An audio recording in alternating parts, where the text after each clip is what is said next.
Hi guys, welcome to Shakti Shots. I am Deepa. I'm the founder and CEO of Journyz from Zinda, a software platform that is all about helping organizations act as one.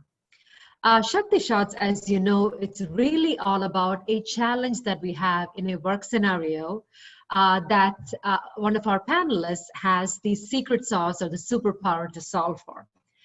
So today's challenge is all about I am feeling ill-equipped to lead my team. Our panelist today is Greg Wade. I'm going to hand it over to Greg to tell us a little bit about yourself. Great, thanks Deepa, appreciate it, and great to be part of Shakti Shots and Journyz as well. It's great to be with you. So yeah, folks, I'm really pleased to spend some time with you. And again, as Deepa mentioned, my name is Greg Wade. I'm a global executive and the founder of a leadership platform called The Defender. Over my 30 years of industry experience, and Deepa, sometimes I can't believe it's been 30 years, but it has been. Over my 30 years of experience, I've had the great fortune of coaching and mentoring folks at such places as UPS and Mattel, OpenTable, Twitter, Credit Karma, AT&T, BlackBerry, Samsung, and the list goes on. And I really do think of it as a privilege.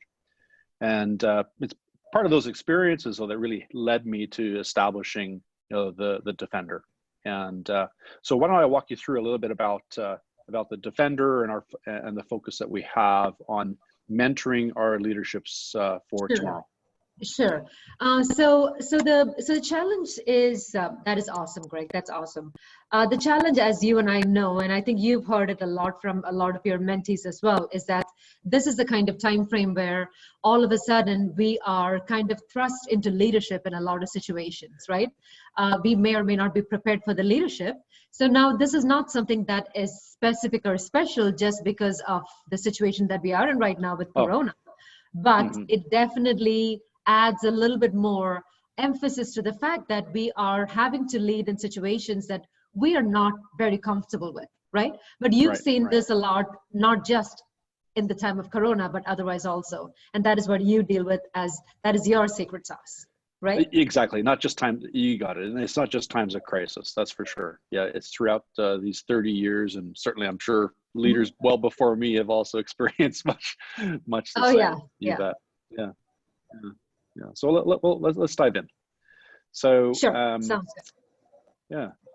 So as mentioned, Defender was founded with that focus in on providing the skill sets and capabilities that are necessary, we think, to helping to build great leaders. And a big part of what we try and do is we also really look to highlight and emphasize toxic leadership, because the more that we challenge ourselves to be great, the greater the opportunity there is to dismantle toxic leadership.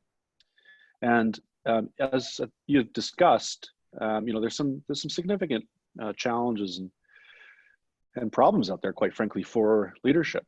And so why is mentoring for our leaders of tomorrow critical? Well, of course, what we're seeing is more and more with rates of employee engagement, constantly at just unbelievably low levels. Change is imperative. Again, it appears we keep on repeating the same old in terms of approach to trying to support our leaders to change. And I guess I'm here to share with the Shakti Shots community that there's so much more to just continue to repeat history. And it's as crazy you mentioned, how we do that, right? I mean, we seem to be making the same mistakes over and over again, right? Exactly. And indeed, so the majority of our business leaders are ill-equipped to lead the organizations today. And this, of course, leads to very low rates of engagement. And I think many in the community will agree that the number one reason why people leave companies is not because of the company or pay or whatever, it's because of their immediate manager or their immediate leader. And so, most of our future leaders are learning through example. So in other words, they're learning through their immediate bosses. And these are not the role models that you want to be looking up to. Not a lot of times, yeah. and you know what? Gartner agrees, and analysts agree as well. One of the things that Gartner found was that 50% of leaders feel that they're capable of leading their teams. This is a global study. They feel and this is leading their team. So this is not about excelling. This is not about coaching and guiding and helping the team to grow. This is just about leading. So basically what you're saying is that, the feeling that people have that I am ill-equipped, they're not alone. So this is not their employees saying that, this is the leaders themselves saying, hey, I don't think I'm ready. I'm not equipped to do this, right? That's right. That's right. Yeah, and I recently shared another study on one of my videos. About 60% of managers that are promoted into their roles feel as if they've not been provided with the tools and capabilities that are necessary in order for them to just even meet the requirements of the role. And then you underline that with the fact that per Inc. magazine, and I think they have pretty good observation, there are only about 10% of leaders who are natural born leaders. So the rest of us have to work really hard to honing our skills and our capabilities so that we are, the term I like to use, so that we are great leaders and we are individuals that people in our teams and organizations actually look up to and want to emulate. And this is the interesting thing, Greg, is that this is something that is, whether you're a leader for the first time, a manager for the first time, or manager of managers, and this is a problem every single time we get to the next higher position, right? That's right. Exactly. Yeah. So the big question is, so what are you to do? And these folks generally, Deep, are individuals that I call aspirational leaders. So they could be managers, they could be existing leaders, but they aspire to be great. They great in the sense of that, again, people that your team, your organization look up to, an individual that others maybe that are growing and are earlier in their career want to emulate and want to learn from. So I've studied a lot of this, and some big questions come up. Well, if I take an MBA, will it make me a better leader? Right. Not necessarily. I mean, it gives you a great piece of paper, and but not necessarily. And it'll make you very popular with your bank account is not going to be in good shape, but yes. That's right. Exactly. Yeah, spending hundreds of thousands of dollars often on that MBA. And of course, if I read more books on leadership, will all of a sudden by osmosis, will it improve my chances of being a better leader? Yes, and it can help. If I listen to podcasts and I consume other online content, will that help me? If I keep just practicing, the podcasts over and over, or I keep replaying them, is it going to make a difference? And then again, if you're going to spend hundreds of thousands of dollars on leadership development courses, and it's really hundreds of thousands of dollars, is this really going to help? And the folks over at McKinsey recently had a study that identified that, actually the UK as an example, only 7% of leaders felt that they were provided with the necessary training and guidance from a leadership development perspective to help them, just perform, yet alone, to be great. So the answer to all of these questions really is yes and no. And obviously there are values across all of these different experiences, and maybe the combination can certainly help you. But guess what? Even the folks at Harvard Business Review, they also found that there has to be this important balance that's struck between being results driven and building an engaged and fun to work with teams. So the best way I describe that is building a high performance team. And it doesn't just come from just taking an MBA. It doesn't just come from reading a book. It doesn't just come from listening to a podcast or spending hundreds of thousands of dollars on leadership development courses, right? So what is the secret sauce, Greg? Well, so the secret sauce, and I'll get to that in a second, really is, and it sort of underlines the secret sauce will help contribute to the fact that if you're able to strike that balance of high performance teams, so the engaging environment and results driven, guess what? Those companies are 11% more profitable. And that is material. Imagine that 11% increase in profitability for so many of our organizations. Mm-hmm. So the secret sauce is mentorship, Deepa, and that in its simplest form is really, it's that combination of an experienced individual who challenges, and the important word is challenges the less experienced individual to hone their skills, to practice key areas where they want to be able to improve and to grow whether it's their career or in their business. And it's that hands-on, direct, respectful and trusting environment that makes such a massive difference. and the folks at Managing Americans tend to agree with this as well, that the right mentorship positively impacts mentees, mentors, and their organizations. And the good news is that mentorship it's possible and plausible to everyone. Mentorship isn't just about on-the-job training. And you'll see here's Tom Brady, top of his game, and he's been able to enjoy working with his mentor Tom Martinez for well over 20 years, for decades.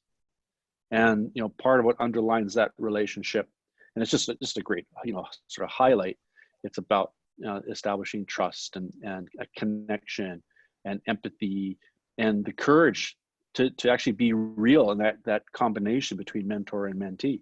And the big news is, and this is the secret sauce, is you don't have to go it alone.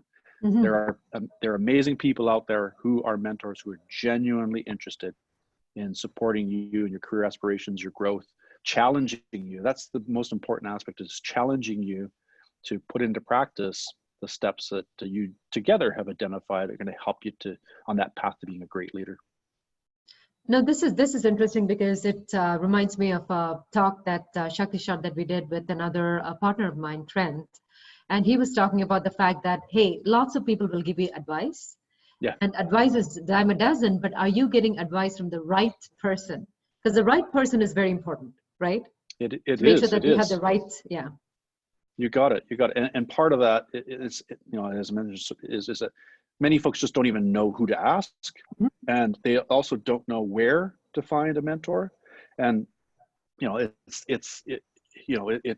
often worried about, I might expose myself in terms of my weaknesses and my flaws if I go talking to individuals about, hey, I need some, I'm looking for your guidance, your support, and your input. And that's often one of the biggest obstacles that people have to get over is opening themselves up to discussion around how to improve. Imagine if you're Tom Brady and you're at the top of your game, but you still say, listen, I want to be better. I want to continuously improve. Oh, absolutely. Yeah. So how do we do that? How do we actually find somebody? Yeah. So a big part of it is there are a variety of different avenues that individuals can take. There are online mentorship networks. They're pretty good. There are some company-led programs. I think you go into those with eyes wide open, just knowing that it can be fraught with the challenges because it's within the company. Some organizations I've seen, Deepa, are kind of like the Game of Thrones. I don't know if you necessarily be going looking for mentors in the Game of Thrones. Yeah. But you go into it eyes wide open. But really, professional networking events, volunteer events, etc. And I also like to say, just be open to a conversation with folks within your sphere, your network, and gauge that kind of conversation you can get into and start to express yourself in terms of what you're trying to accomplish. You never know. You could be sitting next to that next major executive who says, listen, hey, I'm happy to bring you under my wing and to coach and guide you down your path. You could be very surprised who you engage with as well. Cool. So mentoring is a big aspect of it, right? I mean, I've encountered the same thing myself, where I've had some really great mentors who really guided me when I needed them the most, when I had to make a crucial decision, whether it's about my career or about my business, but they have helped me tremendously. Yes, yeah, and you're right. It's opinions are a dime a dozen, right? Advice is I'm sure it's constant, but it's how does it match what you're trying to accomplish as an individual, whether it's career, or whether it's your growth, whether it's your business, and then how do you put those into practice? Because it's the practice that gives you that either the test or the validation to say that you're going about it the right way, or maybe you have to make some certain modifications to adjust as you're proceeding through your growth. Perfect. So do you have any challenge for our community here? Oh yes, definitely. So I do have some challenges, and I think that part of it is start your mentoring prospecting in an informal way, and build out the kind of questions and identify who you might want to approach from a mentoring perspective, and as you prepare for the first meeting with your prospective mentor, set a couple of objectives that you want to be able to put in front of them in terms of what you want to be able to accomplish, and get a sense as to whether there's a good fit between you and your mentor. It has to be a fit. Mm-hmm. And in fact, I also would, let's also challenge them to share the Shakti shots with their prospective mentor as well. Let's get a sense in terms of how they respond to what we're communicating, because that'll also be a good gauge for you as to whether they truly are open to actually helping, or whether their intentions are a little bit different. Yeah. Okay. Very cool. Hey, thank you so much, Greg. No this problem. was amazing. This is really good. Thank you. And hope that we can have more Shakti shots in the future. So this was it, guys. So this is a Shakti shot for today. If you're feeling ill-equipped to lead your team, consider mentoring as an option. And Greg talked about various options to prepare yourself, find your mentor. So until the next time, thank you. Thank you, Greg. Thanks, Deepa. Bye.